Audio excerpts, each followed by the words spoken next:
Anda masih bersama kami dalam IDX Precision Closing. Maraknya influencer yang mempromosikan saham menimbulkan keresahan di kalangan investor retail. Hal tersebut bahkan ditunjukkan melalui petisi daring yang dibuat oleh para investor retail dengan nama Ban Pom-Pomer Saham di Indonesia.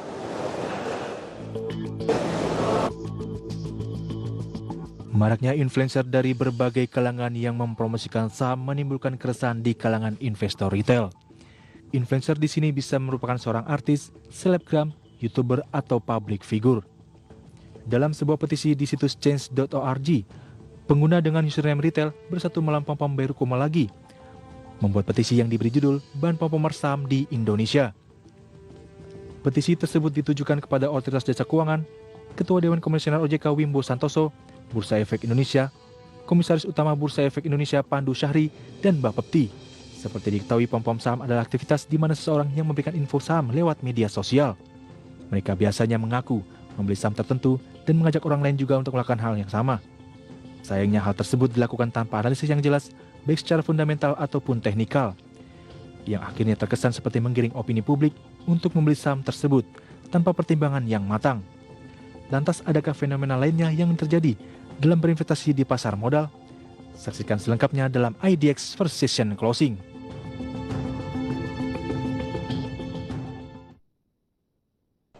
Ya, pemirsa, selain fenomena pom-pom saham, ternyata masih banyak fenomena lainnya dalam berinvestasi di pasar modal Indonesia. Apa saja fenomena-fenomena tersebut? Langsung saja kita bahas topik kali ini bersama rekan Mangi Vera Chong. Selamat siang, Mangi.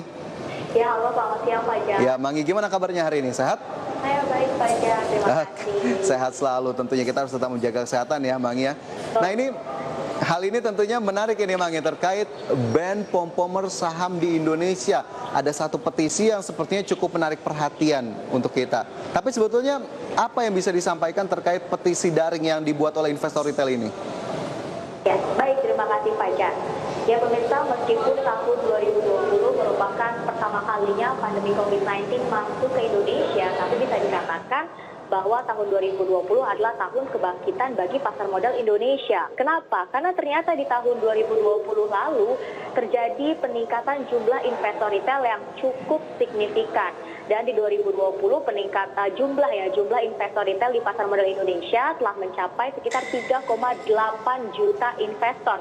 Dan ketika memasuki tahun 2021, tepatnya pada awal tahun, bahkan jumlah investor retail telah mencapai sekitar 4 juta investor retail.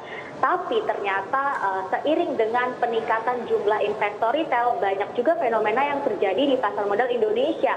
Salah satunya adalah fenomena pom-pom saham yang beberapa waktu belakangan ini kembali marak terjadi dan dilakukan oleh para influencer begitu ya, baik selebriti ataupun public figure, yang mana para selebriti atau influencer tersebut ini merekomendasikan saham tanpa analisa yang tepat dan juga analisa yang jelas, yang akhirnya aktivitas pom-pom saham tersebut ini mendapat kecaman begitu ya dari berbagai pihak, salah satunya dari para investor retail. Dan akhirnya para investor retail ini membuat satu petisi daring begitu ya, yang tujuannya adalah untuk menghentikan begitu saja fenomena pom-pom saham ini agar kedepannya tidak terjadi lagi, karena mereka ini sebenarnya merasa dirugikan dengan adanya fenomena pom-pom saham yang secara tidak langsung para influencer atau para selebriti tersebut begitu ya merekomendasikan, tapi tanpa analisa yang cukup jelas, yang akhirnya ternyata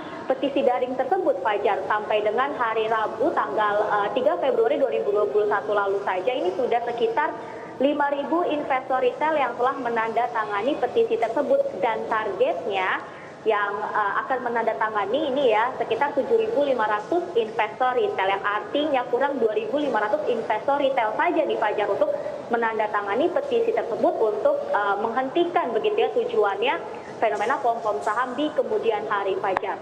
Oke, ini jadi bisa kita katakan keresahan yang memang mungkin muncul dari waktu ke waktu dan akhirnya ada pencetusnya untuk kemudian dibuatlah petisi ini begitu ya untuk ban pom-pomer saham di Indonesia. Tapi jika kita berbicara lebih jauh terkait petisi tersebut, Mangi, sebetulnya kepada siapa dan apa sebenarnya tujuan pembuatan petisi ini?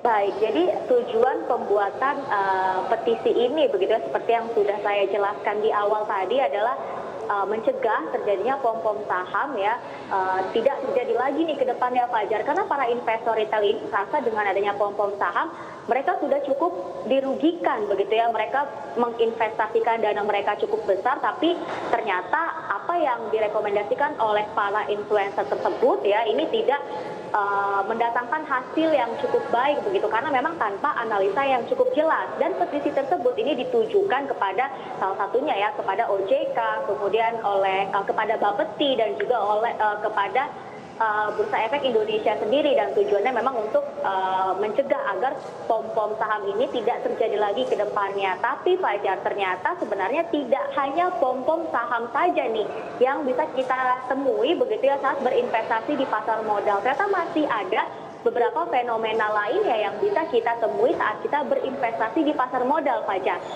Nah, lantas apa fenomena-fenomena itu, Mang, yang bisa ataupun biasa terjadi dalam berinvestasi di pasar modal?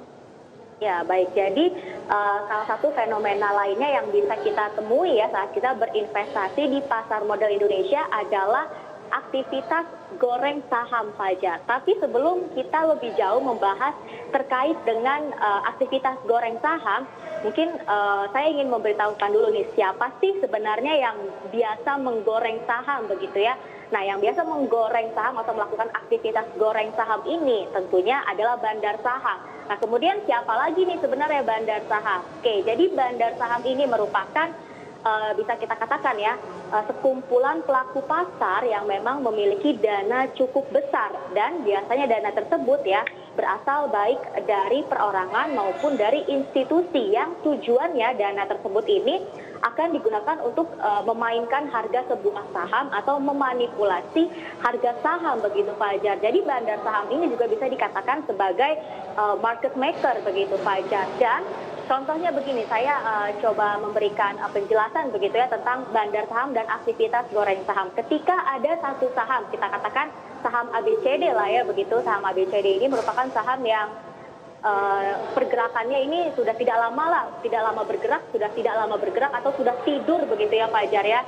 Nah, ketika ada satu kepentingan begitu dari bandar saham tersebut, akhirnya bandar saham tersebut menaruh dana di saham ABCD tersebut yang secara tidak langsung, jika bandar saham menaruh dana di saham tersebut, otomatis harga sahamnya kan akan naik terus ya Fajar ya.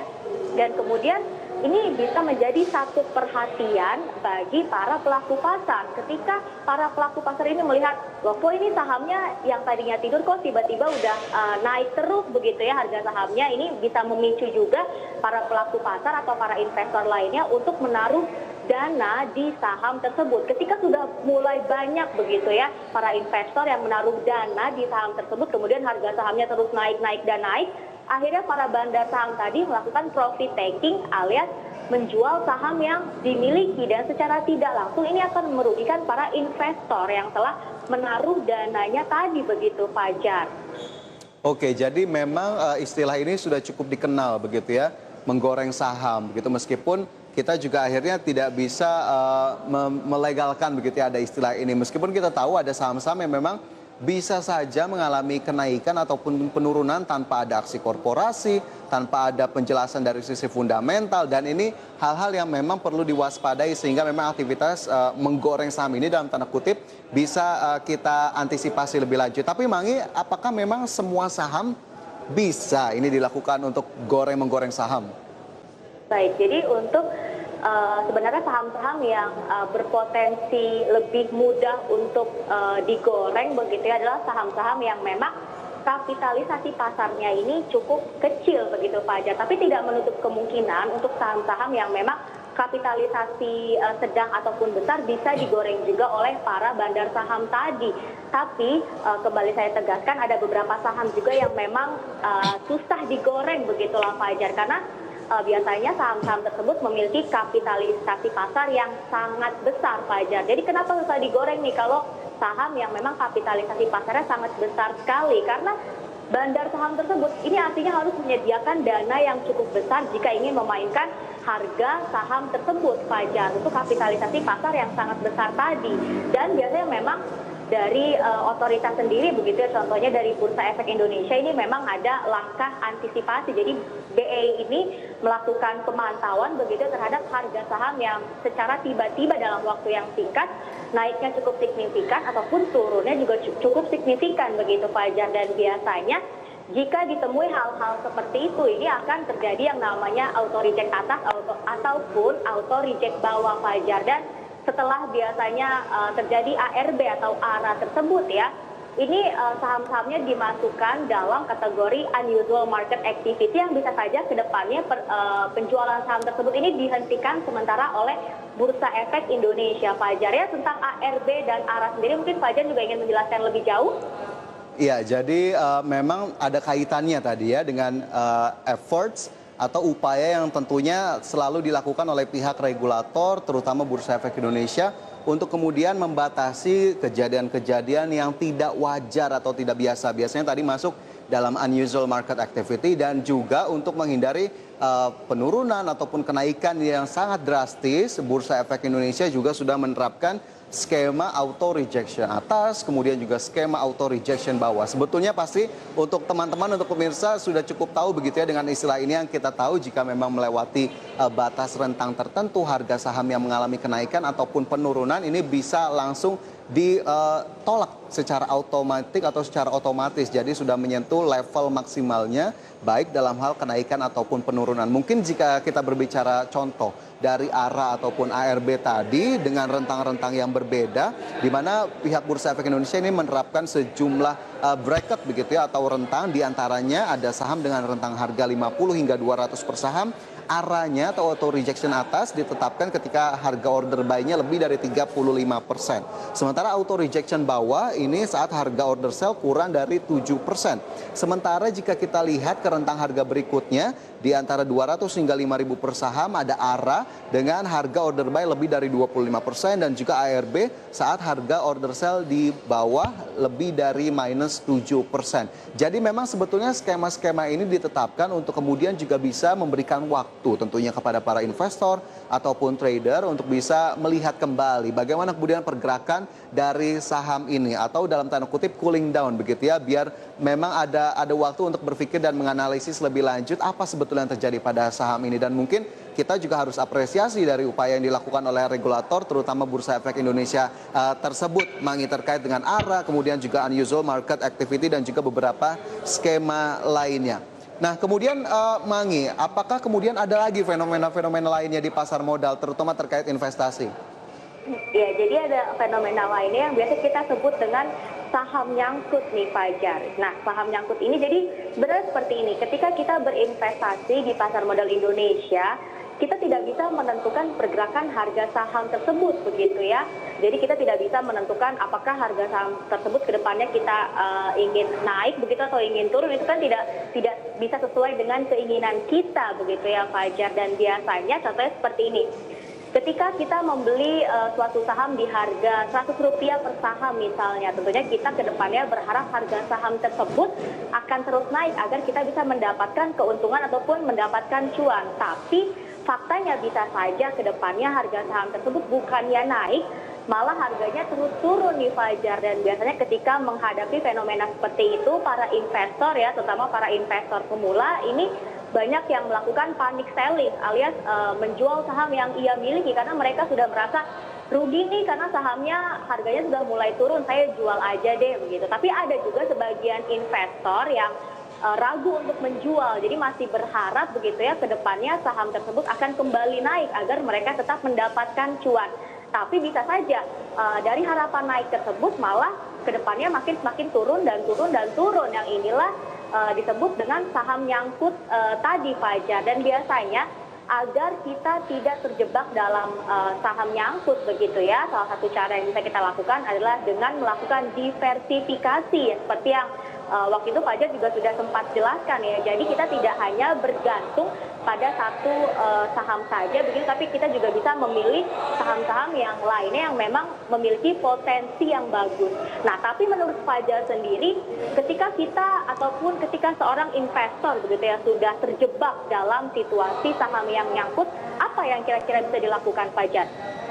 Oke, jadi memang terkait saham nyangkut ini yang sepertinya juga investor angkatan corona bisa kita katakan, mungkin teman-teman investor yang baru masuk kemarin mungkin sudah mengalami beberapa kali saham nyangkut begitu ya pada saham-saham tertentu. Mungkin yang bisa kita sarankan Mangi dari saya terutama tinjau selalu portofolio investasinya dalam periodik begitu ya, dalam beberapa waktu yang memang sudah ditentukan dari awal begitu, karena ini memang menjadi momentum atau kesempatan untuk bisa rebalancing portofolio dan juga sekaligus untuk menghitung kembali potensi cut loss-nya atau potensi kerugian kita sebetulnya ada di level berapa, apakah kemudian masih sesuai dengan profil resiko ataupun horizon investasi kita, dan untuk kemudian menentukan langkah selanjutnya. Apa kemudian langkah selanjutnya jika memang ada potensi kerugian yang sudah terlihat di depan mata dari saham-saham yang dalam tanda kutip nyangkut tadi. Ini tentunya teman-teman bisa melakukan berbagai skema begitu ya, bisa dilakukan cut loss dengan menjual keseluruhan karena memang mungkin sudah tidak lagi sesuai dengan resiko ataupun profil resiko investasinya, atau mungkin kedua bisa dilakukan penjualan sebagian begitu ya untuk kemudian sambil menanti di sisa portofolionya apakah kemudian masih bisa membaik, atau justru bisa dilakukan strategi averaging down untuk kemudian semakin membuat harga saham lebih rendah begitu ya, agar kemudian bisa membalancekan atau menyeimbangkan dengan kerugian yang memang sudah pasti akan terjadi kurang lebih dalam waktu-waktu yang sudah Anda perkirakan begitu ya dari harga pembelian awal. Jadi memang banyak strategi yang bisa dilakukan. Mungkin masih ada beberapa strategi lainnya yang tentunya bisa Anda lakukan atau mungkin sudah pernah dilakukan Mangi oleh pemirsa dan juga teman-teman investor. Sementara itu juga yang tidak boleh kita lupakan adalah selalu analisis saham-saham yang ada di portofolio investasi Anda. Apabila memang terlihat dari portofolio yang kita miliki sahamnya sudah tidak terlalu potensial begitu ya, bisa saja kita untuk mengalihkan perhatian kita ke saham-saham lainnya yang memang masih memiliki potensi yang cukup baik mungkin ya, dan tentunya tidak lupakan untuk melakukan analisis fundamental ataupun teknikal untuk kemudian bisa mengoptimalkan langkah kita untuk melakukan pembelian atau mungkin penjualan dari suatu saham agar kembali lagi sesuai dengan tujuan awal investasi kita. Mungkin itu yang bisa saya juga bagikan Mangi terkait dengan langkah-langkah untuk meminimalisir atau mungkin mempersempit kerugian dari saham-saham nyangkut. Nah, kembali lagi ke bahasan kita yang memang cukup menarik perhatian Mangi, pom-pom saham dan juga tadi ada petisi yang dibuat oleh satuan investor retail ya, bisa kita sebut gitu. Tapi apa kemudian yang bisa disarankan mungkin ke pemirsa ataupun ke teman-teman investor terkait dengan fenomena-fenomena ini yang mungkin ujung-ujungnya bisa merugikan investor Mangi? Ada beberapa cara atau langkah begitu ya, ini menurut dari Pandu Syahrir ya, terkait hal-hal yang bisa kita lakukan untuk mengantisipasi mulai dari fenomena pom-pom saham tadi, kemudian juga saham nyangkut dan hal-hal yang tidak kita inginkan ketika kita berinvestasi di pasar modal begitu Pak Hajar. Jadi yang pertama ini kita bisa saksikan bersama pemirsa melalui layar televisi Anda, yaitu adalah dengan membaca. Nah, membaca ini apa nih maksudnya? Membaca maksudnya adalah membaca hal-hal yang terkait dengan perusahaan atau saham tersebut, misalnya laporan keuangan, ataupun kita juga bisa membaca laporan riset yang dibuat dari perusahaan sekuritas terkait dengan emiten atau perusahaan tersebut, agar kita bisa lebih memahami ya terkait dengan fundamental perusahaan tersebut. Jadi seperti yang Pak Hajar sebutkan tadi, memang penting sekali sebenarnya mempelajari analisa fundamental dan juga analisa teknikal ketika kita ingin membeli suatu saham. Kemudian langkah selanjutnya yang bisa kita lakukan tentunya adalah dengan melakukan check and recheck Fajar, alias melakukan konfirmasi terlebih dahulu.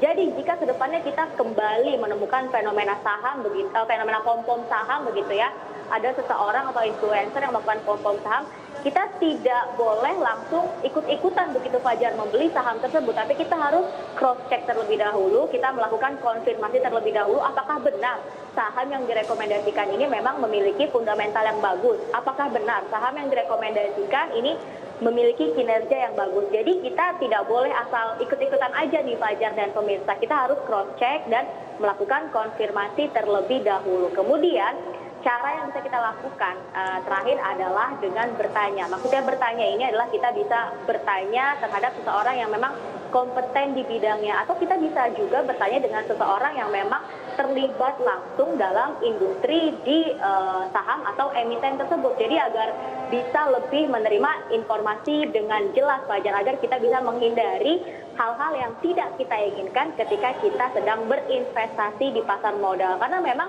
bisa dikatakan dalam 2 tahun terakhir ini ya, dinamika pasar modal ini memang sudah berubah, Fajar. Dan ada 2 jenis investor sebenarnya yang memang salah satunya adalah investor yang memiliki tujuan yang baik begitu untuk masa depan, tapi yang satunya lagi ini ternyata hanya ingin istilahnya cepat mendapatkan cuan saja. Jadi kita juga harus pintar-pintar sebenarnya dalam berinvestasi di pasar modal. Tapi terkait dengan fenomena yang belakangan ini banyak atau marak terjadi begitu ya di pasar modal Indonesia, mulai dari peningkatan jumlah investor retail yang setiap tahunnya ternyata makin meningkat, sebenarnya ada sisi positifnya juga loh, Fajar, bagi pasar modal Indonesia, yaitu membuat pasar modal Indonesia menjadi lebih stabil, Fajar. Karena contohnya seperti ini, jika pasar modal kita didominasi oleh investor asing begitu ya, ketika investor asing ini melakukan aksi jual besar-besaran, otomatis dan secara tidak langsung ini akan mempengaruhi IHSG kita sendiri. Pasti IHSG kita langsung merah nih, Fajar, kalau investor kita ternyata di pasar modal didominasi oleh investor asing dan mereka melakukan aksi jual besar-besaran. Tapi ketika investor kita di pasar modal Indonesia ya, ini didominasi oleh investor domestik, ketika asing melakukan aksi jual besar-besaran, ini tidak akan mempengaruhi kinerja dari IHSG kita sendiri karena investornya didominasi oleh investor domestik dari dalam negeri, seperti itu, Fajar. Oke, Mangi, jadi tetap kita berikan semangat tentunya ya untuk investor retail untuk tidak kalah begitu ya dengan fenomena-fenomena yang mungkin nadanya agak negatif, tetap lanjutkan investasi sambil diikuti analisis-analisis yang mumpuni dan tentunya tidak mudah percaya dari bujuk rayu ataupun mungkin saran-saran dari pihak-pihak yang kurang bertanggung jawab. Dan Mangi, terima kasih banyak atas paparan yang komprehensif siang hari ini. Kita diskusi di lain waktu. Terima kasih. Ya, pemirsa IDX Precision Closing akan segera kembali dengan informasi menarik lainnya. Tetaplah bersama kami.